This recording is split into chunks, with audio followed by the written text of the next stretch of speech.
Que a graça e a paz de Jesus esteja sobre a sua vida e sobre a sua casa. Meu nome é Pastor Rodolfo, sou pastor da Igreja Batista Éden, aqui em Rondonópolis, Mato Grosso.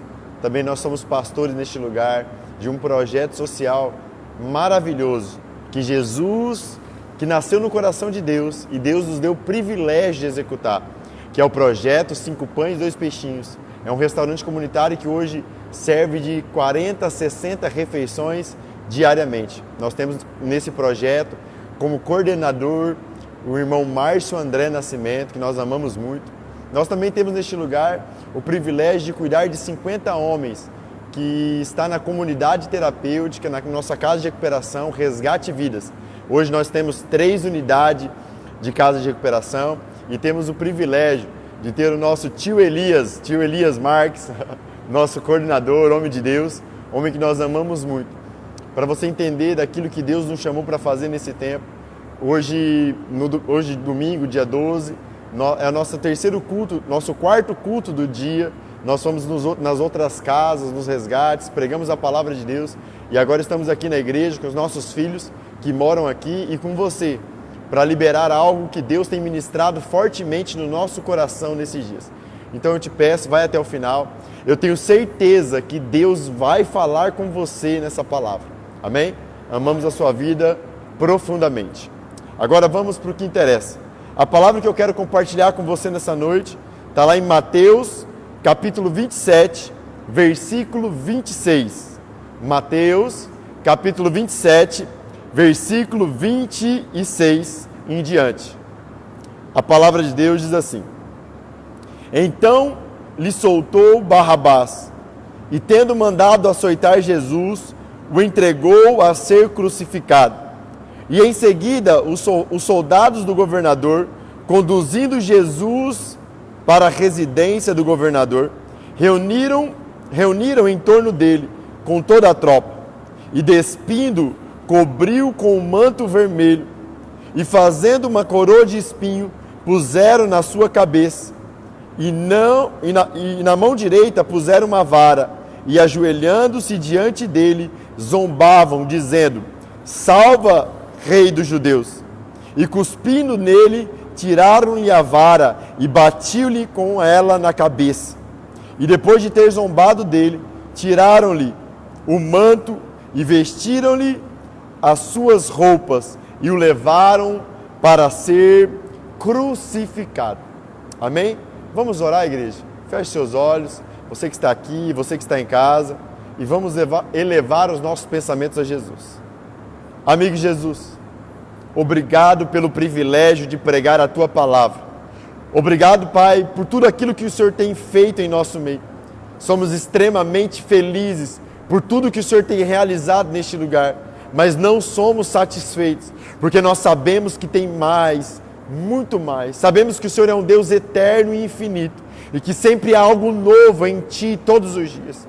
Pai, que a Tua palavra venha falar diretamente ao coração dos Teus filhos, que ela venha produzir frutos dignos de arrependimento, que o Seu fogo, o fogo que Jesus nos batiza, venha tocar as pessoas, que a Sua cura, que a Sua revelação, que a Sua vida venha de encontro a nós através da Sua palavra. Nós Te adoramos neste lugar, bendizemos o Teu santo nome e declaramos a Tua santidade, Pai, entre nós. Em nome de Jesus, amém e amém. Quem pode dizer glória a Deus? Aleluias. Igreja, para você entender um pouquinho a respeito dessa palavra, eu quero dizer de uma dificuldade que vivemos nos nossos dias como igreja. A igreja, para você entender, eu vou contar um pouco da história da igreja, para que você entenda essa palavra na sua profundidade. A igreja nasceu em Jesus há 2000 anos atrás, Ele foi elevado aos céus, morreu pelos meus e pelos seus pecados, liberou dos céus o Espírito Santo de Deus para habitar dentro de nós. Nós conhecemos a história da igreja, a igreja primitiva nasceu, os 12 apóstolos propagaram essa igreja sobre a terra, na verdade os 11 apóstolos, porque Judas se matou, mas depois Deus levantou Paulo, o apóstolo Paulo, que foi primordial no desenvolvimento da igreja. A igreja, por 300 anos depois de Jesus, ela foi uma igreja sadia, uma igreja que pregava o evangelho genuíno, uma igreja pura, uma igreja apaixonada por Jesus. Mas em aproximadamente 300 depois de Cristo, isso é história, igreja, história. Aproximadamente 300 depois de Cristo, o Império Romano, que governava o mundo nesse período, ele aderiu o evangelho, ele aderiu o cristianismo como sua religião principal. E a igreja, daí em diante, ela começou a ter sérios problemas. Ela começou a perseguir a igreja primitiva, ela começou a perseguir e mudou os seus conceitos. Ela se perdeu nesse momento da história. E existe nesse momento da história uma coisa chamada 1000 anos de trevas. Agorinha você vai entender porque eu estou dizendo isso, dentro do que nós vamos ministrar hoje, amém? Esses 1000 anos de trevas que houve na história, a igreja ela se perdeu. E não havia mais manifestação de Jesus, não havia mais manifestação do Espírito Santo.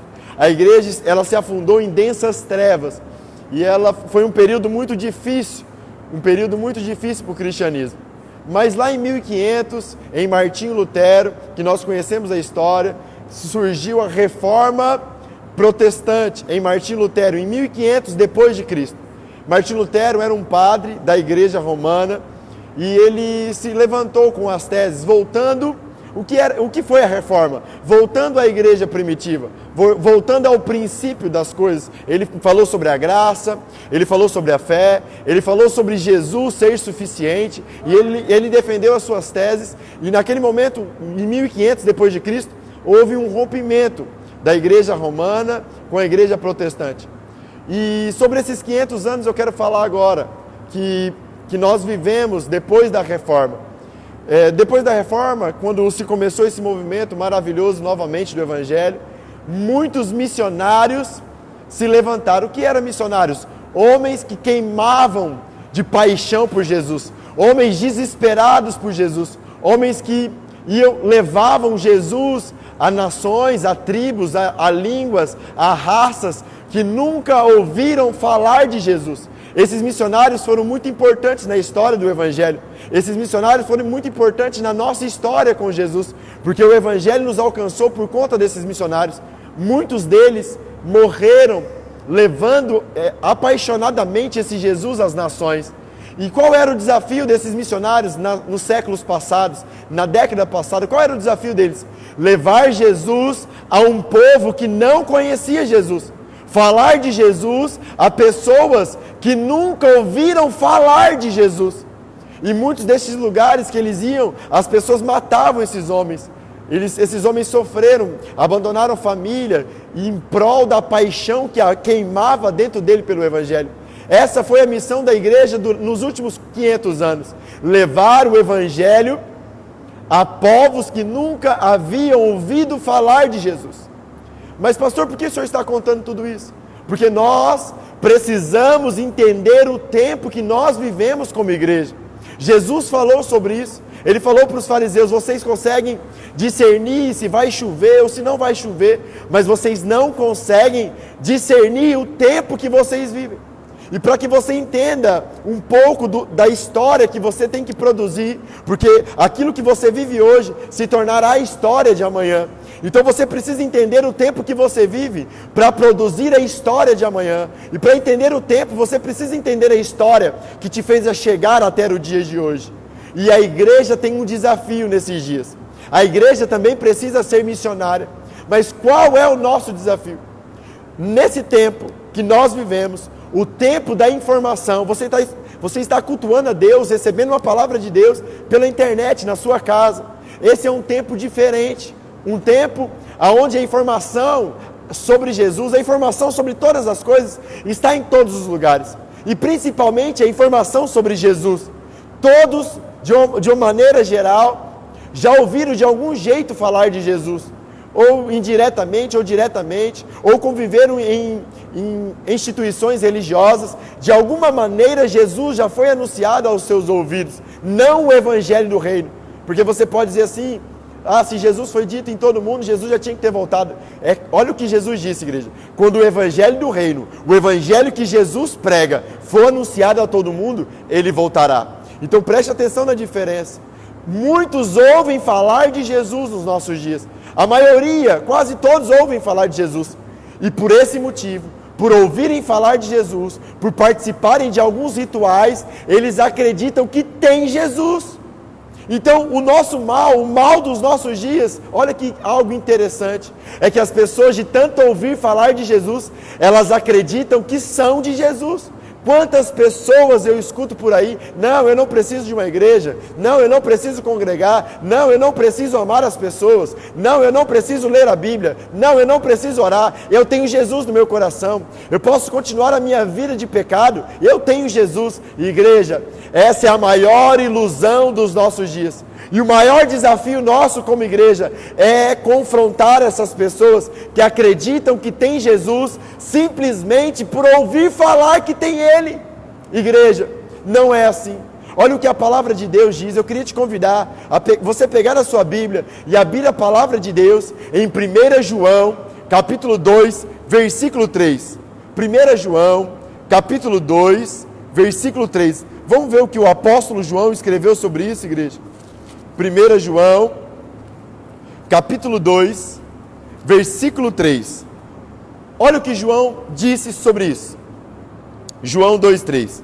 Nisto sabemos que conhecemos, se guardamos os seus mandamentos. Aquele que diz, eu o conheço, mas não guardo os seus mandamentos, é mentiroso, e nele não está a verdade. Mas qualquer que guarda a sua palavra, o amor de Deus nele tem verdadeiramente se aperfeiçoado, e nisso conhecemos que estamos nele. Aquele que diz que está nele, também deve andar como ele andou. Igreja, como João deixa claro, ele fala assim: olha, aquele que diz que conhece Jesus, tem que guardar os seus mandamentos. E que mandamento Jesus deixou? De amar a Deus acima de todas as coisas, e o seu próximo como a ti mesmo. Igreja, o Evangelho não é uma filosofia, o Evangelho é um estilo de vida. O Evangelho, ele é feito para gerar em nós ações, frutos dignos de arrependimento. O Evangelho foi gerado por Jesus para gerar em nós obras, porque a fé sem obra é morta. Igreja, presta atenção nisso. Eu amo uma expressão de Jesus sobre o segundo mandamento. Ele diz assim, o mandamento é esse, em João capítulo 15, que nós devemos amar as pessoas como Ele nos amou. E a pergunta que eu quero te fazer hoje: como Jesus te amou? Você merecia o amor dele? Você era santo? Você era perfeito e por isso Ele te aceitou? Não, igreja. Ele te amou cheio de imperfeições.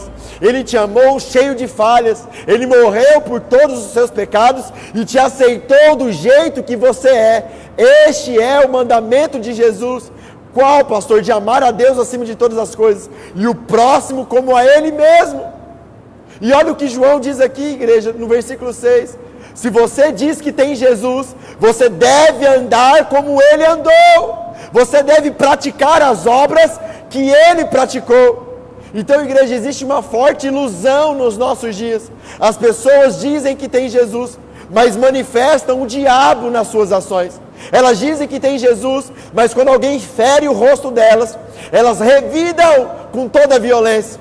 Quando alguém faz mal para os entes queridos dela, ela revida com toda a violência, manifestando a obra do diabo. Quando alguém fala mal dela, ela maldiz essas pessoas. Essa não é a obra de Cristo em nós. Cristo nos deu uma ordem que nós devíamos amar as pessoas como Ele amou. Escute isso. Eu não sou aquilo que eu falo, eu sou exatamente aquilo que eu faço. E eu não estou dizendo isso para te matar, mas estou dizendo isso para gerar em você arrependimento, frutos dignos de arrependimento. Para você entender, igreja, o Evangelho é simples. Paulo já dizia, o Evangelho é simples. Se eu tenho Jesus no secreto, se verdadeiramente Jesus é o meu Senhor, se verdadeiramente Jesus é o meu Rei, eu manifesto Ele à luz dos dias das minhas ações. Se eu não tenho Jesus no secreto, o diabo me alcança e se torna o meu Senhor, mesmo sem eu autorizar. e eu manifesto o diabo nas minhas ações durante o dia, e eu sou filho das trevas, filho do diabo, sim, não se iluda. Você precisa entender isso, não para morrer hoje. Você precisa entender isso para gerar em você sim uma tristeza, segundo Deus, mas uma tristeza que gera em você arrependimento, em nome de Jesus. Igreja, eu tenho pregado isso há alguns dias no nosso meio aqui, e é tão difícil das pessoas entender algo tão simples, mas é tão difícil, porque elas continuam acreditando que tem Jesus, mesmo manifestando o diabo nas suas ações, mesmo revidando todo o mal que é feito contra ela, mesmo revidando todo o mal que é feito contra os seus familiares, ele continua acreditando que é de Jesus. Igreja, o diabo não tem problema com o que você fala. Se você falar que é de Jesus, ele não liga. Se você tiver as ações dele em você, é o que ele precisa para matar, roubar e destruir a sua vida. Você pode dizer para mim aí, não pastor, quem mata, rouba e destrói é o ladrão. Verdade, é o ladrão que mata, rouba e destrói. Mas eu vou dizer algo para você, quem influencia o ladrão é Satanás e os seus anjos, é o diabo sim, e é isso que ele faz sim, com aqueles que dizem que são de Deus, mas as suas ações são das trevas. Ele mata, rouba e destrói, porque o diabo, o único interesse dele em você é ser seu inimigo, porque a palavra de Deus diz que ele é o inimigo das nossas almas. Então se você falar que é de Jesus, e tiver as ações do diabo na sua vida, você não é de Jesus. Você tem sido governado e iludido por Satanás, o seu inimigo, e você precisa se arrepender dos seus atos. Se arrepender, igreja, arrependimento não é lágrimas, arrependimento é mudança de rota, mudança de atitude. Você precisa se arrepender. Pastor, como eu vou manifestar Jesus? Como é difícil oferecer a outra face, como é difícil ser roubado e deixar o ladrão ir, como é difícil ser de Jesus. É muito simples, igreja. Arrependimento para você é muito simples, é começar a usufruir de tudo aquilo que Jesus fez por você na cruz. Ele morreu, te aceitou do jeito que você é, subiu aos céus, clamou ao Pai que vos enviasse o Espírito Santo para habitar dentro de você. Agora todos os dias você precisa usufruir disso. Arrependimento é você começar, você que não orava, começar a orar, você que não lia a palavra, começar a meditar na palavra, você que não orava em outras línguas, começar a orar em outras línguas, hora após hora. Você que não amava as pessoas, que não consegue amar, começar a confessar os seus pecados e reconhecer quem você é. Você precisa entender isso. Igreja, você que é igreja, você também precisa entender isso. Não é porque você vai de culto a culto, não é porque você nasceu dentro de uma igreja, você tem que olhar para você, olhar para as suas ações, olhar para a palavra e ver se a sua vida está condizente com o que a palavra de Deus diz. Porque se não estiver, igreja, não se iluda. Jesus voltará, porque Ele já veio como Salvador, Ele está como Salvador, mas Ele voltará como juiz e Rei da glória, para nos julgar a respeito de tudo aquilo que nós temos feito através do nosso corpo. E Jesus está voltando? Sim. Essa é a última hora? Sim. Desde quando Ele subiu aos céus, essa é a última hora. Então se arrependa, porque no final dessa live você pode morrer e Jesus pode voltar para você. Se arrependa em nome de Jesus. Nós estamos lançando um desafio que eu tenho visto em vários lugares, em vários faces, no Instagram eu tenho visto algumas pessoas. Qual é o desafio, pastor? Reconheça que você acreditava que tinha Jesus, mas não tinha.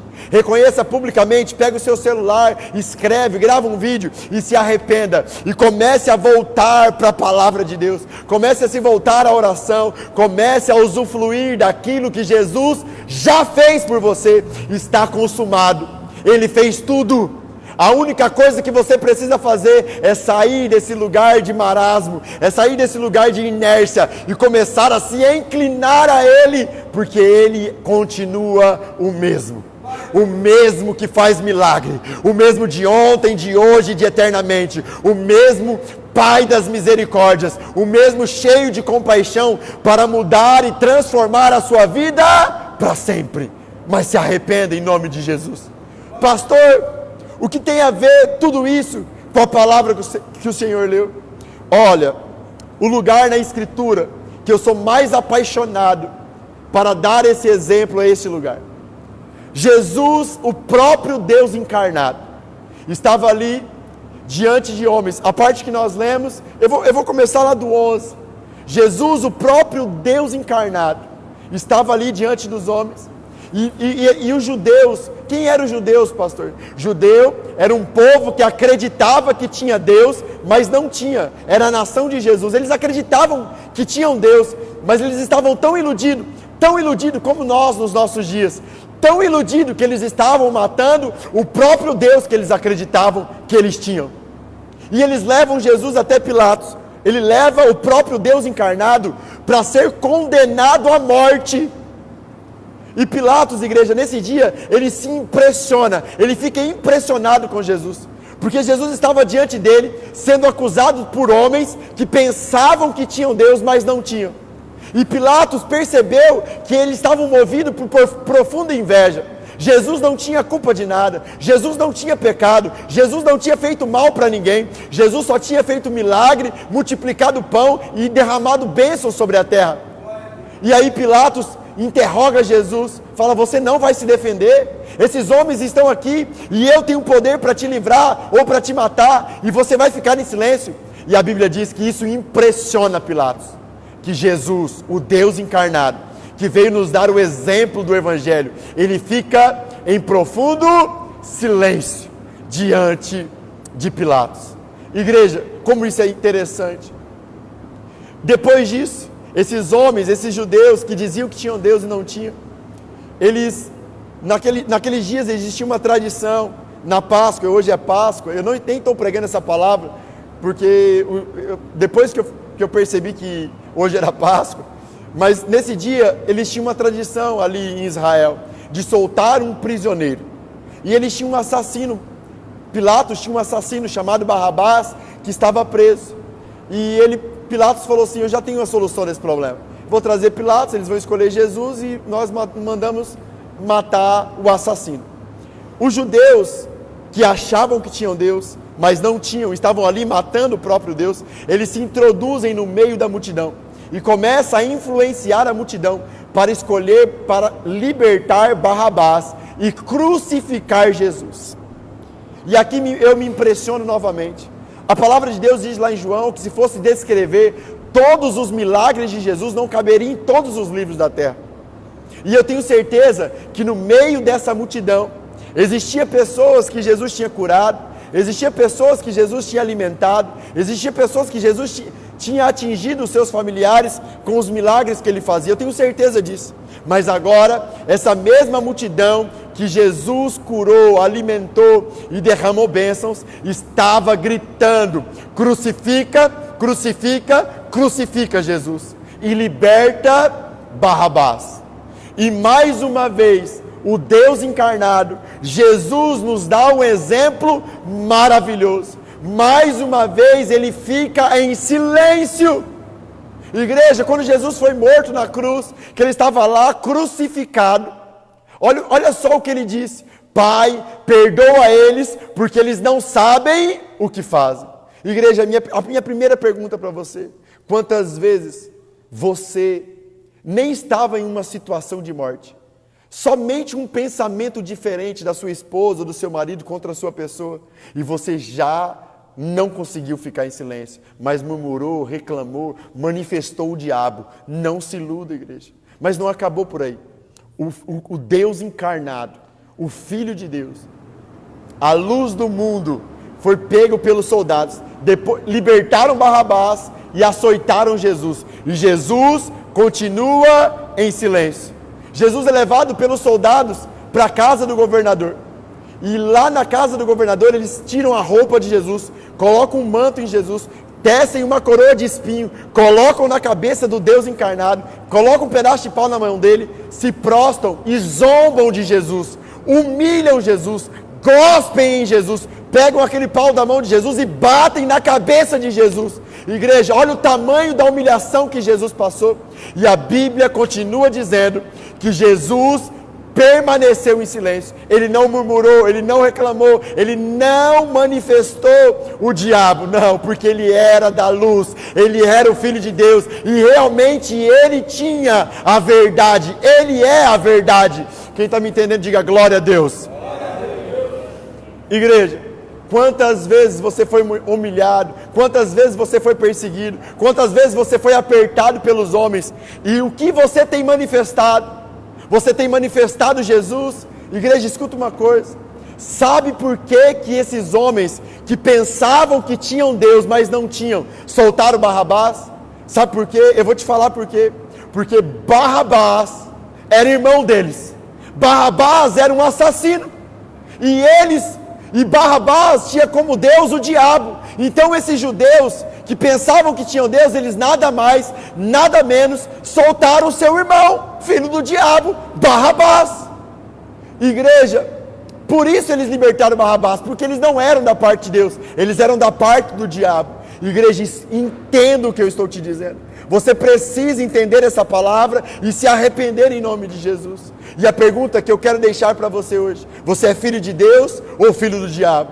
Você fala mal das pessoas, porque a Bíblia diz que aquele que fala mal do seu irmão, ele é homicida, ele é assassino.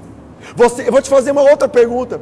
Quando você está em uma situação difícil, uma situação de afronta, você tem libertado nas suas ações Barrabás ou Jesus? Quem você tem libertado quando ferem o seu rosto? Quem você tem libertado quando gospem em você? Quem você tem libertado quando te humilham?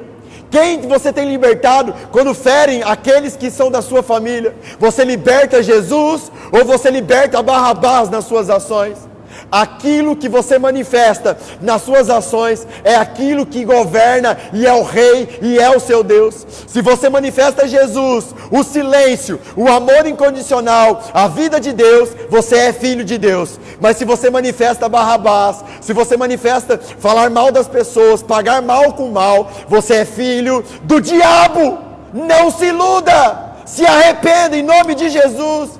Creia que Jesus está disponível para você. Igreja, como eu te disse no meio dessa palavra, essa palavra não é para te matar, mas para gerar em você arrependimento. Quem você tem libertado nas suas ações? Igreja, Jesus continua o mesmo, Ele está disponível. Pastor, é muito difícil libertar Jesus. Para de dar desculpas e comece a se inclinar para o Deus que habita dentro de você. Jesus já fez tudo e Ele voltará para ver, Ele voltará para te julgar a respeito do que Ele fez por você na cruz. Porque, igreja, se você não se inclinar para o Deus que habita dentro de você, você jamais conseguirá libertar Jesus nas suas ações. Mas o diabo não precisa da sua inclinação. Quando você não se inclina para o Deus que habita dentro de você, o diabo te encontra e ele governa a sua vida, e você é governado por ele nas suas ações. Igreja, aqui diante de você está um homem desesperado pela sua alma, um homem que está te confrontando com a palavra de Deus, não para te matar, mas porque ele quer gerar em você um confronto, para que gere em você arrependimento. Não se iluda, nesse texto Jesus deixa muito claro, aqueles que são dele e aqueles que não são dele, e pensam que são dele. E eu quero deixar aqui um apelo para você. Você que entendeu essa palavra, você que compreendeu essa palavra, você que reconhece, sem arrependimento é impossível Deus fazer algo na sua vida. Sem mudança de rota é impossível Deus fazer algo na sua vida.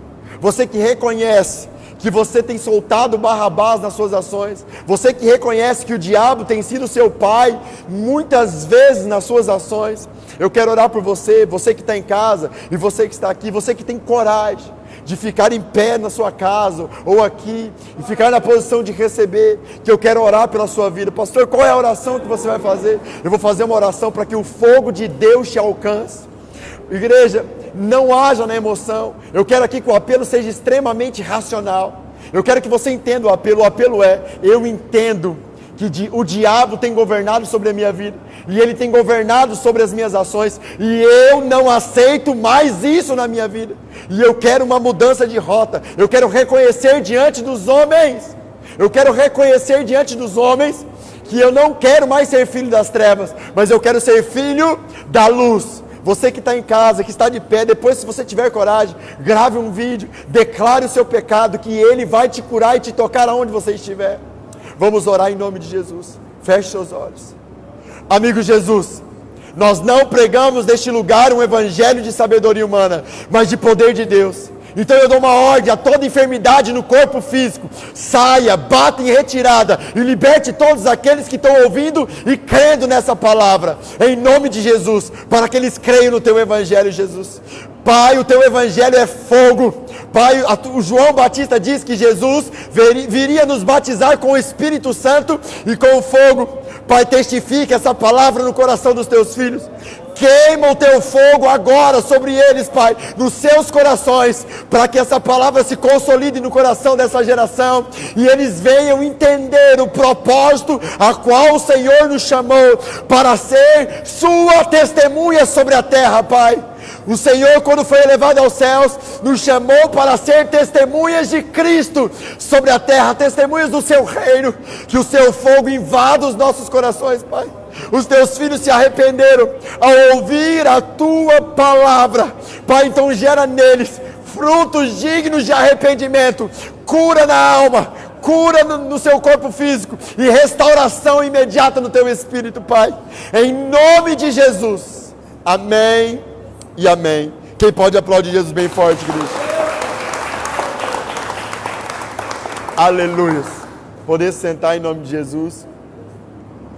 Essa é a palavra que Deus ministrou no meu coração para falar com você. Não se escandalize, porque essa é a palavra de Deus.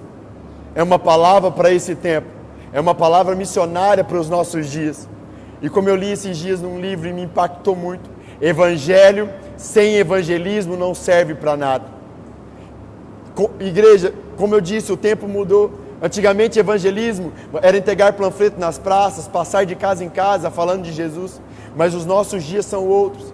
Hoje evangelismo é compartilhar. Compartilhe essa palavra nas suas redes sociais, compartilhe essa palavra no seu Instagram, no seu Facebook, no seu status, crie uma lista de transmissão e seja um evangelista. Compartilhe as verdades de Deus que você ouviu, se essa palavra falou com você, para que essa palavra possa gerar frutos dignos de arrependimento em outras pessoas.